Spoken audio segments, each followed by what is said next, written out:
Okay. So, with your kind permission, I'd like to just go back to something that David asked about, which is the up and down movement of kind of going, having some kind of awakening experience and returning to the ego perspective and then back up like a roller coaster. You were asking about that earlier. Yeah. And I didn't forget about that. I just wanted to return to that briefly.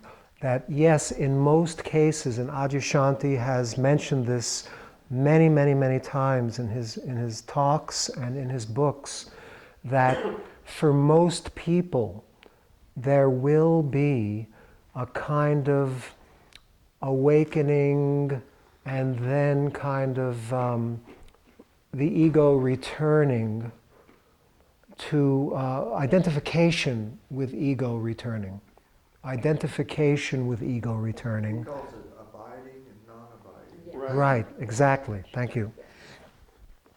And the great sage Ramana Maharshi also spoke of it in that way. So, for most people, there will be this kind of up and down movement. It's kind of like, I love what Adyashanti says. He says it's like a baby Buddha learning to walk. And it's a great analogy, because when a little baby learns to walk, it falls over, it gets back up, and but gradually it walks like that. And so in the same way, it's very rare for someone to have an awakening and then it's abiding like for the rest of their life, which I believe was indeed the case in Ramana Maharshi's situation. How about you? No, it was no. In my case, it was not abiding. There were a number of awakenings over the course of the last 40 years. Not just that one I mentioned earlier was just the first one. But see, awakenings is plural. Even for Ramana Maharshi, there was a deepening, and there was different types of expression throughout the rest of his life from the time that he first awakened when he was 17, right?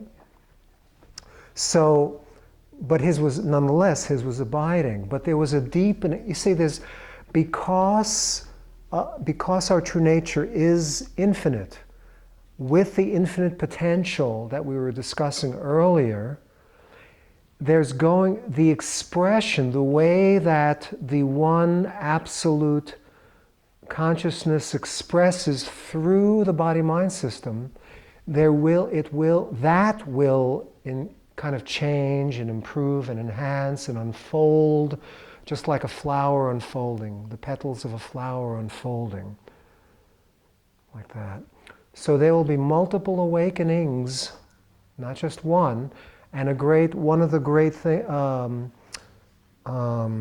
of little errors in perception that Adyashanti speaks about in his books is the ego grabs hold of the first awakening and says, "Oh, I'm awake now. That's it. I'm a done deal. I'm a finished product.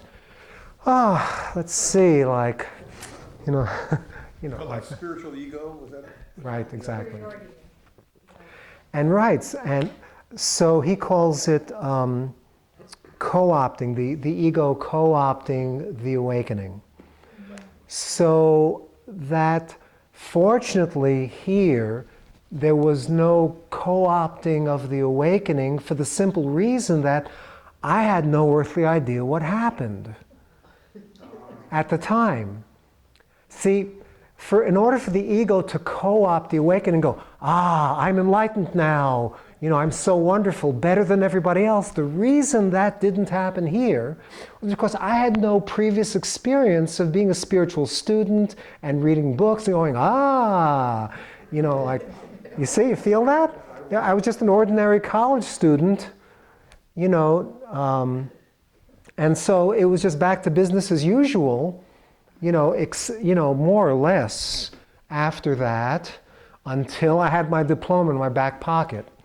And then I literally just like joined an ashram and, because there was not the abiding, you see. So, but again, there were awakenings along the way with with different teachers, 4 core teachers, and I can't tell you what kind of unfoldment there's been just in the last 10 years that Adyashanti has been my core teacher. I saw him for the first time in 2000, but like by the time 2006 rolled around, I was just absorbed in his books and CDs, listening to his CDs, retreats, like practically 24/7, practically, virtually, like that. Is it inevitable that abiding will come sooner or later, or do we have the choice to actually impede that? Well, that goes back to Patrick's question. Do I have free will? Do we have the choice? Do I have free will? It's the same question, essentially. Your answer was, So the answer is, again, starting with the one absolute perfection, the pristine, immaculate, unconditioned and unconditional love, which is also, as it says in the good book, the peace which surpasseth all understanding. Just that one, never sliced up into pieces, which is here now, expressing through all the forms in the room and the space between. Okay? So that one is the only one that can have free will, because there never comes a time when your clothing decides, I feel like going to the ice cream shop today. And then suddenly your shirt is like leaving out the door and your pants, and you go, hey, wait a second, where are you going? That never happens. So whenever the question of free will arises, the question that precedes that is, what is it that can have will at all? Take out the word free. What is it that can have will at all? Only that which is the one abiding, existing reality or consciousness, which is functioning through all the various expressions of itself. And in some expressions, there's going to be an intensity, an urgency, like I've got to actually live the truth that I recognized. I've got to. It's an emergency. Top priority. That's going to happen in some body-mind systems. In others, it's going to be like, oh, that was nice. Oh, I wonder what movies are playing at the local theaters. I wonder what's on television. You see, you feel that? So there's no factory assembly line process for how the one expresses itself in a particular body-mind system. We discover that as we go along. We discover that. May I share the mantra that I've been working with for years and years and years? It's, there's only one of us here. Ah. It's already done. Yes. It's a good one for me. Yes. All we have to do is get out of the way. That's right. Reverend Deborah Johnson says that a great deal. And that middle, right. It's already done. Yes. It's confusing for me, but yeah. you've expanded on that, and I see yes. It's already done. So will everyone eventually awaken? Well, there's 2 ways to answer that. One is, well, yes, because there's only the one that's already awake to watching all the unfoldments. However, how much time does the timeless need to do whatever it's, dreaming of doing? That's one way to answer that. And the other is, it becomes irrelevant at a certain point. There's just loving being. And being never becomes something else. There's just pure being. There's just pure being. And there's this word bhavatitam, one single word in Sanskrit, bhavatitam, used to describe true nature. It means that which never becomes something. It's like, how deep is that? Just pure being which never becomes something. So after I've discovered that word in the Sanskrit texts, many, many years ago, I started sharing with friends that it seems to me that all of Eastern philosophy and spirituality can be summed up in 4 words. Being dreams of becoming. That's it. Being dreams of becoming. Great. Thank you. Being dreams of becoming. Right. is it? So from one standpoint, if one resonates deeply with what we're sharing this evening, the invitation comes because love never insists, it only invites. The invitation has come down to us all for thousands of years now, from all the awakened male and female sages, that, okay, if you resonate strongly with this type of teaching, then you take every opportunity to return to that perspective of just being, pure being, prior to the dream of having become,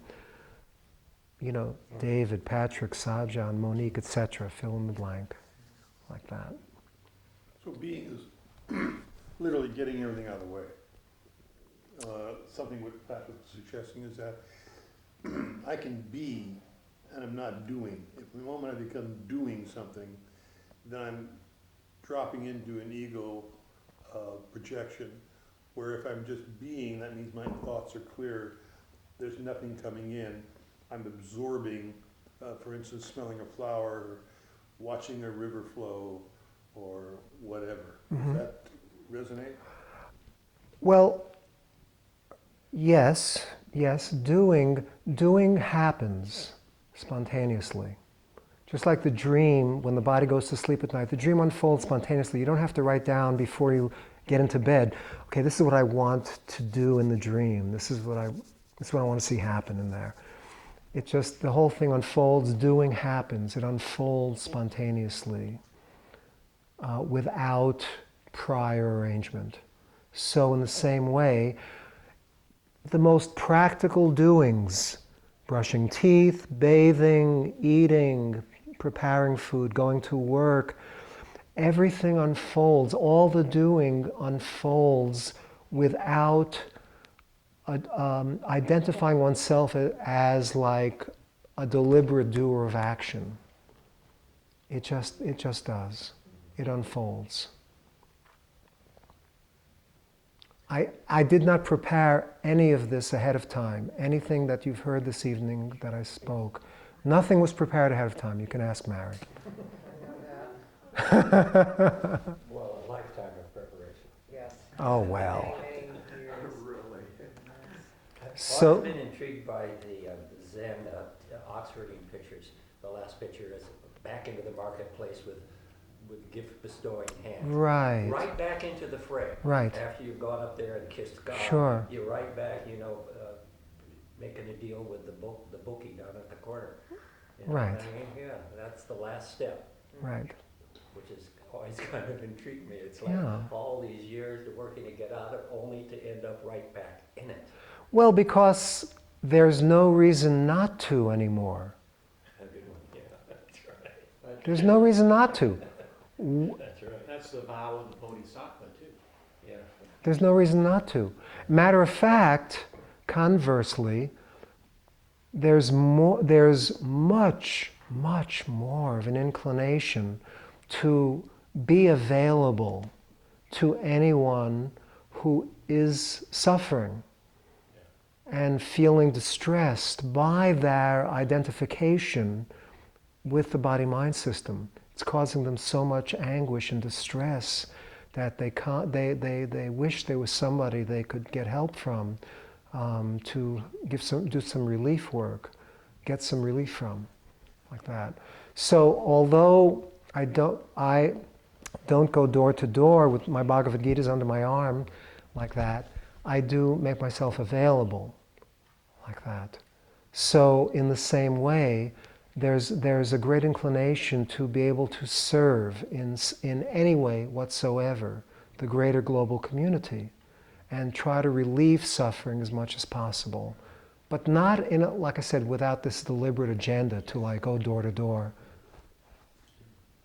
Sajohn, that terminology that we use is awakening or waking up, Mhm. liberation, samadhi, Yes, and enlightenment. yes. So how do you see those? Do you see variations in that in terms of states of consciousness, levels of awareness, or oftentimes those seem to be used pretty much interchangeably? Sure, sure. Some of those terms could refer to a spiritual experience. I've also had spiritual experiences which had nothing whatsoever to do with awakening to true nature. Such as when I received my Kriya Yoga initiation from my second teacher, Roy Eugene Davis. He touched me on the third eye, and then for 6 months I was hearing choirs of angels singing in my head, and hearing sometimes this very deep, resonant, wise voice instructing me. I couldn't quite make out what it was being said, but it was like,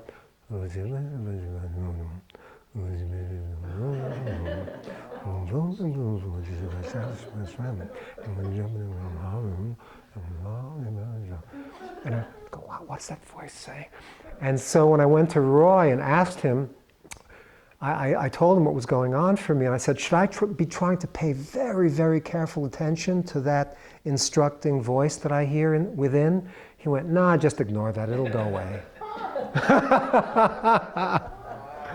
And sometimes I would hear mad laughter, just like uproariously, like blissful laughter happening. Sometimes I would hear,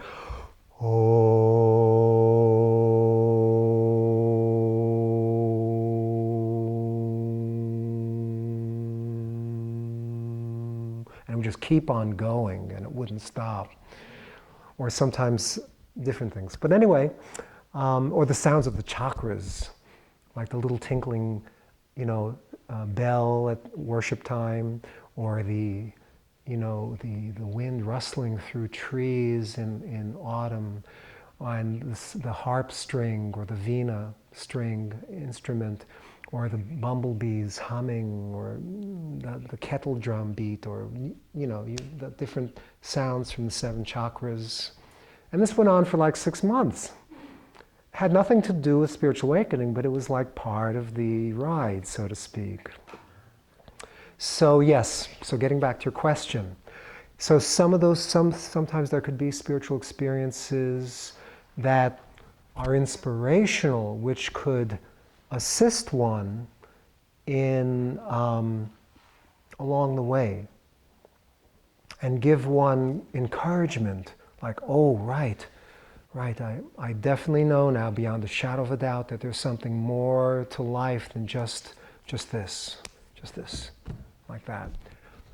Or it could refer to actually perceiving one's true nature, and then the opportunity to kind of abide as that, rather than keep shifting back and forth between identifying as the form which is perceived by awareness. Which brings me to this question that was written from Elleray about spiritual experiences. Elleray was asking why, if we are here to experience the physical, is it such a big deal to not let experiences in, or try to get out of the experiences? For example, don't get blissed out. Don't get spiritually drunk or sunburned, she writes, or says, asks. So the answer to that has been given even as far back as Patanjali's Yoga Sutras, chapter 3 of the 4 chapters, that when it does happen sometimes, it does happen that spiritual students they just focus on the experiences which are not about true nature, but they're just about spiritual phenomena, otherworldly or supernatural phenomena. And they become addicted to these experiences. to the point where they feel if they're not having these spiritual experiences, there's something wrong or bad going on. There's something wrong with me now. What happened? What did I do wrong? I'm not having the spiritual experiences anymore, like that. So it can lead to suffering and distress and misconception, like that. Dark night of the soul. That could be, right, it could be perceived, felt, or interpreted that way, certainly so. So Adyashanti and so many others, Patanjali, they're here to say, don't waste your valuable time, energy, or attention on the spiritual experiences. Just focus on self-realization. Enjoy the experiences when they're happening. Don't keep waiting for them to happen. Don't try to make them happen. It's just a waste of time, energy, and whenever there's, see, that was the D in BD that I mentioned earlier, the desire. When there's a desire for like a lot of different spiritual experiences, or even material experiences for that matter, because sometimes yogis will have very great, they can twist around physical nature. They can defy nature itself physically. Paramahansa Yogananda did things that were inexplainable from like a material standpoint. Siddhis? Right, yogic siddhis, exactly. So, so the encouragement has come to just focus on self-realization, as Roy Eugene Davis told me. Don't just ignore that; it'll go away, like that. That's what Ramakrishna told his students as well, in his time, and because it keeps us on track. It keeps one on track, like that. And I think that answers Ella Ray's question as well. That we don't need to get rid of experiences either. Not chase them and not get rid of them. But just allow them. Allow all experiences to be. Because whatever we resist persists. And it's two sides of the same coin. Whenever we're pursuing something feverishly, I want that, I must have that. So it's this kind of emotion, like this. But resisting or trying to stop something from happening or prevent something from happening, it's this kind of motion here. It's like, so it's the same, either way, there's this kind of like, there's this kind of movement, there's this pushing, forcing, pressure. And so even when there's this kind of trying to make a very great effort to recognize our true nature as pure spirit, it's still a grasping and trying to avoid, the world, the ego, whatever. So the whole spectrum of trying to grasp anything, whatever it is, or push away anything, whatever it is, it's just two sides of the exact same coin of identifying that which is always already pure and perfect and serene and not in need, not needing anything. Identifying with that which needs something in order to achieve whatever. I must have that to be happy. I must have this to feel complete. You see? So that's why Adyashanti has said since he began teaching that the whole process of spiritual enlightenment is not an adding to, it's not a construction. It's not a constructing, I'll do this and I'll get that. I'll study this and I'll meditate this way and chant that way and this and that and go on this pilgrimage. By constructing this whole tower of experiences and, like this effort, then I will achieve. No. Adyashanti says it's exactly the opposite, because that whole project maker, the whole builder, the whole, construction person is the one that's in the way of the realization that true nature, the ever-perfect present awareness, never became the project maker, never became the construction person. We had a little go-around here a couple of weeks ago about meditation, about that taking on that same kind of effort. If only I can meditate for another 20 minutes. Exactly, Yeah. exactly. And we, there's a lot of give and take, and I still don't know where it is. Could you expand a little bit on your ideas of meditation and where it goes, what it means, what is it? Yes. Sure, but just to finish that, what Adyashanti was saying about he said, real spiritual journey means deconstruction. It means ripping apart, poetically, just like within oneself, just releasing, getting rid of all of the beliefs about what one needs to do, to recognize that which is always already present. Like that. It's deconstructing. It's not constructing. It's the opposite. He said, instead of asking oneself, what should I do to become self-realized? Adyashanti said, the real question is, what am I doing right now to unenlighten myself? That's a direct quote from him.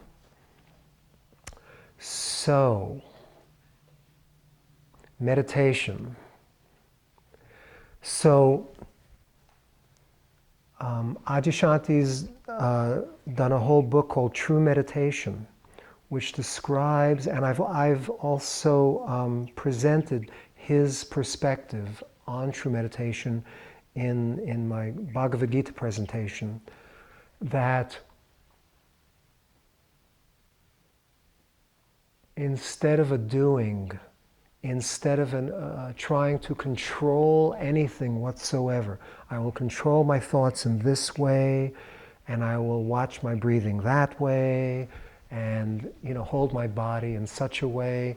Instead of that, just relax, just sit in a relaxed posture, and just relax, just be. It's even less than be the awareness, because one already always is only awareness. So it's less than even be the awareness. No, it's just recognizing that one always already is awareness. Before the first moment of meditation begins, one is always already pure, perfect, free awareness, just like that. So, I noticed that I haven't seen where Adyashanti ever advocates a mantra. Does he? Not that I've ever heard in all the years or seen in any of his books, no. But, I mean, in all of, let me ask you, in all of your years of being on the spiritual path yourself, have you found one particular mantra to be more effective than others in returning you to the place of recognizing what you always already are? No. Thank you. That's most people's experience. And so the other thing regarding, I'd like to touch on, we only have, it's 8:45 now, so we can go until 9. Is that okay with everybody? You mentioned intuition. Yes. And I wonder if you can talk a little bit about what your perspective is on intuition. What is it? Where's it coming from? Right. What we're calling intuition, there's a beautiful word in both Buddhism and Hinduism called pragya or prajna, like that. And it's heart wisdom. it's unlearned. It comes from universal intelligence rather than from the conditioned mind, the conditioned ego-driven mind.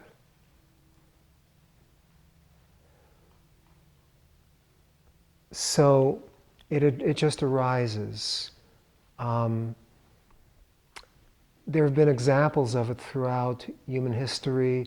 Different, very, very creative people, geniuses, brilliant men and women have described how they just got a flash of intuition about, something that needs to be written or composed musically or constructed, or, scientists coming up with different equations which are helpful for understanding the world a little better around us or within us. It's actually within us. It's not around us. It's within us. It became apparent to me what intuition was a semblance of, believe it or not, when I watched as a kid Pinocchio. And Jiminy Cricket here was sitting on the shoulder telling him something, and his ego was sending him to Pleasure Island. And I always thought, that was an interesting thought. And the more I thought about that, it seemed as though that it was my soul voice coming down and telling me, that's where the choice came from, was up here. There was no choice here. But telling me what you ought to do, you could do, where you're finding your authentic self. And that's the voice we hear. It's the voice of knowingness. And we can interpret it. And I just sort of amphorized it by putting it into a Pinocchio and Jiminy Cricket. Yeah. But it just seems to me that that's the voice we hear. We don't know where it comes from necessarily, but it's a guiding voice. That's what I'm attempting to think, that it comes from my authentic soul, my authentic self, whatever that is. That it is a constant communication that's continually feeding me as I go through this world. And I make what I think are choices, and they're not really. Okay. Because of the illusionary aspect and all that sort of stuff. But nonetheless, I'm getting downloads and feedback always. Okay. I'm just thinking, intuition, I would think anybody would have their own definition of what that is. But that's always been my kind of a thing that I've been dealing with. And how does that sound to you? Well, I guess my question would be, who is the, when you say my soul voice is the universal soul. Okay. Is giving me that information. Now, who is the me that it's giving the information to? This conscious being that's here, that's operating in this world, in the three-dimensional things, is the me that I'm talking about in that sense. But it also is like, that's my authentic self talking, saying this is what you are doing, or this is what you should be being. Okay. That okay, so you're saying that the one all-pervading authentic self, yeah. which is within all the forms in the room and the space between, it gives information to this particular expression of itself in this body-mind system. Yeah. Yes. As a matter of fact, that's the first question I ever asked Adyashanti directly. Was in a group, like a group of hundreds of people. I stood up in the audience, and because I raised my hand, and he called me to the microphone. And we had never spoken personally before then. I had only seen him, or heard him, or read his books. It's the first time we communicated one-to-one. So I stood up at the microphone, and I asked him a question very similar to this. I said, Adya, does the true self have any influence on the fake self, the assumed self, like that? And he went, yes. And then he gave more of an answer to that, which I actually transcribed. I purchased a copy of our interaction, and I transcribed it. And I guess if anyone was interested to get a copy of that just a little exchange between us, I would be happy to email it to you. But yes, his answer was yes, that the true self does have an influence, or like you said, the voice coming from the true self can be heard, can resonate, echo through the assumed self, just the body-mind instrument like that. David, I have a little problem with that because it feels like to me, Allah told me, or God, we just move it from here, the conditioned brain, and go, oh, I think I'll move it up and say Allah said it. I mean, we can trick ourselves into thinking it's very intuitive. Sure. Yeah. True. And so that's a very tricky word. Yeah, that's the problem with language again. We've talked about that so many times. It's almost like intuition. It's almost unnameable. And we talked about how in sports, sometimes you move intuitively. And that's the only way I could relate to it. But I know how tricky the mind is. And when we get something that works for us, we go, well. Yeah, and I think you and I discussed before the idea that I've said that once I start formulating an idea like that, Yeah. it's probably wrong. It's probably, right. Isn't intuition outside Like of you the said, mind? get out of the way. Outside of, at least outside of the small mind. It's like with me, there's just a knowing, and it's always right. I've yet to catch it making a mistake.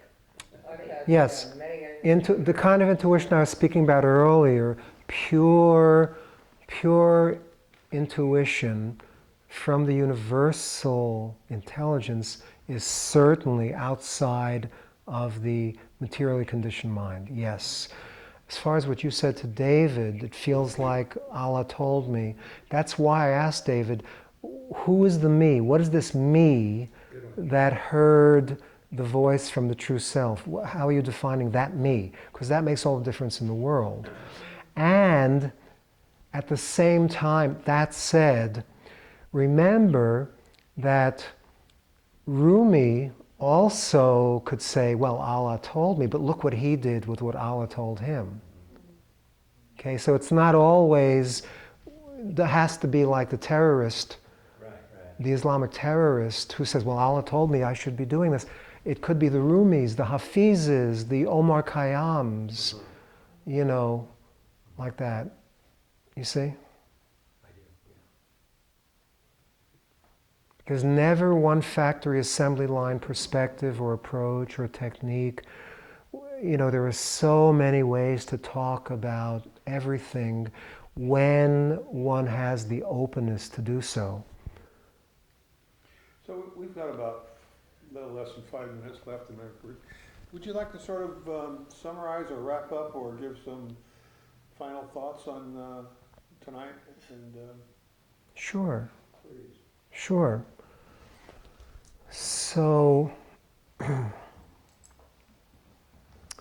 the best way to conclude would be just to share from direct experience, not from any books, but just from direct experience, that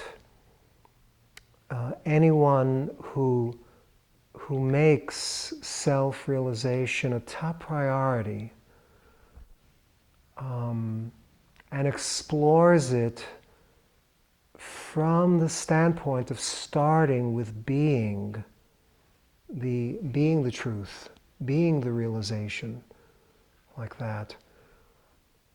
They can't imagine. You can't imagine how much transformation, inner transformation, takes place within the body-mind system, and what you would be able to offer to all of life, the global community, as a result of that. And it can, again,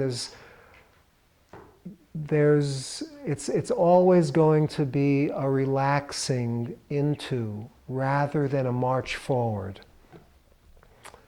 It's rather than the march forward, doing, just stopping and resting as that which is always prior to the first project, the first step of any project in self-realization, just stopping and resting and recognizing, wow, it's true, it's really true.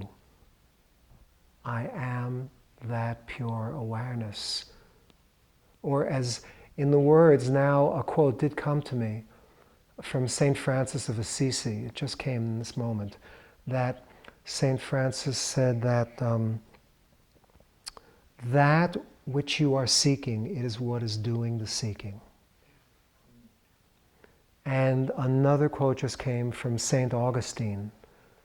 St. Augustine said, Lord, thou art clever.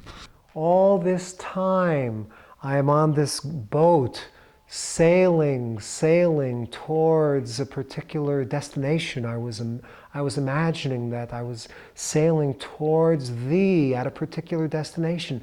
And little did I dream that all this time thou wert yourself the captain at the helm of this boat. I love that. So there are so many quotations by the great male and female sages throughout history of always returning to the recognition. It's a recognition. It's never the achievement of a long, arduous process. It's always the relaxed, calm recognition that, yes, it is here, now. It is not somewhere else later.